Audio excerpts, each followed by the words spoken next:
if I'm an advertiser, I go to you to help me navigate the waters of cable. What are my choices as far as advertising? I mean, is it about, do I go everywhere in certain regions, on certain networks? What's the idea? Well, in advertising, the opportunities and the alternatives are huge now because you've got television, you've got broadcast TV, you've got cable TV, you now have digital, and digital video now is also exploded. But the beauty of cable advertising is the ability to do what's called geo-targeting, which is the ability to advertise just in the region you're trying to reach.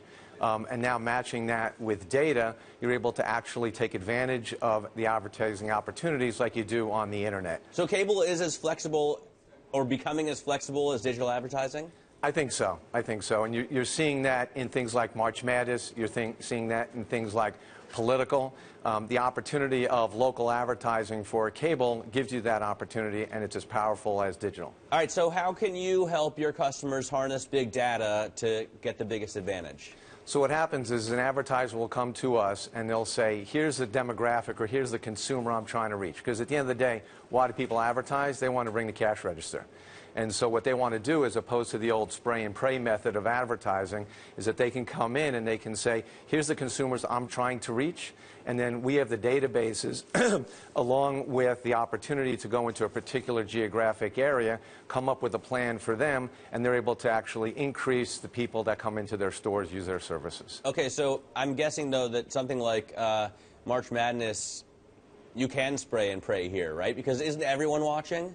Well, yes, except that, interestingly enough, versus the Super Bowl as an example, the demographics for March Madness tend to be higher income, tend to be more management, more professional. So when you're able to parse the databases, you actually can come up with a plan to reach that right audience. All right, so who's going after these viewers? Who are the biggest advertisers here? The biggest advertisers in March Madness tend to be financial and telecommunications, again, because of those demographics. Auto is still a huge category, but Super Bowl... Auto has to be the biggest overall, right? Always. Super Bowl, 1 out of every 4 ads tend to be auto, whereas in March Madness it's about 14%. Telecommunications... 14. Telecommunications and financial are about 10 times the number of advertising for March Madness than in the Super Bowl. So obviously, I guess the higher income demographic is more likely to buy a car, but also more likely to actually use financial services. Exactly. And that's where the opportunity is.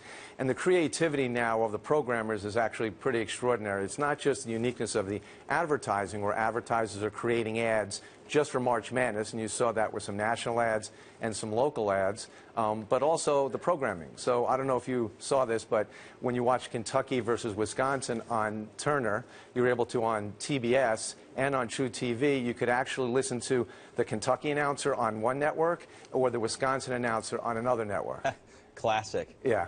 Does it matter that you saw the big upset? I mean, does that change anything for the final game? Well, it changes something for me because we are the outsourced partner for 60 different cable companies, and all of our outsourcing takes place in Lexington, Kentucky. We have about 100 people there that run our tech ops, our finance, our marketing, and so we've got some rabid fans in Kentucky now that are unfortunately very disappointed, as am I. Very disappointed, but I mean, it's still an incredible basketball team. It's an incredible basketball school. They have a great legacy to rely on. Yeah, and Coach Cal has done an incredible job of transforming these kids from me kids to we kids, and the fact that no player had averaging more than 12 points a game on that team is just extraordinary. So I think they'll still go down as one of the greatest teams in college history, except Wisconsin, experience means something. When you got a fifth-year senior leading the team and a junior leading the team, it means something over freshmen.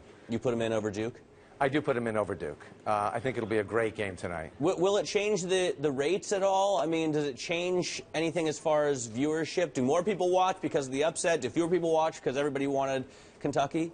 I think it'll be about the same. It's a different story. Kentucky was a team of destiny, but now Wisconsin having beaten that team of destiny, and there's nothing like March Madness. Everyone fills out their brackets. It's become a religious cult. It is the second largest sporting event on television next to the Super Bowl. The only difference is it lasts 3 weeks.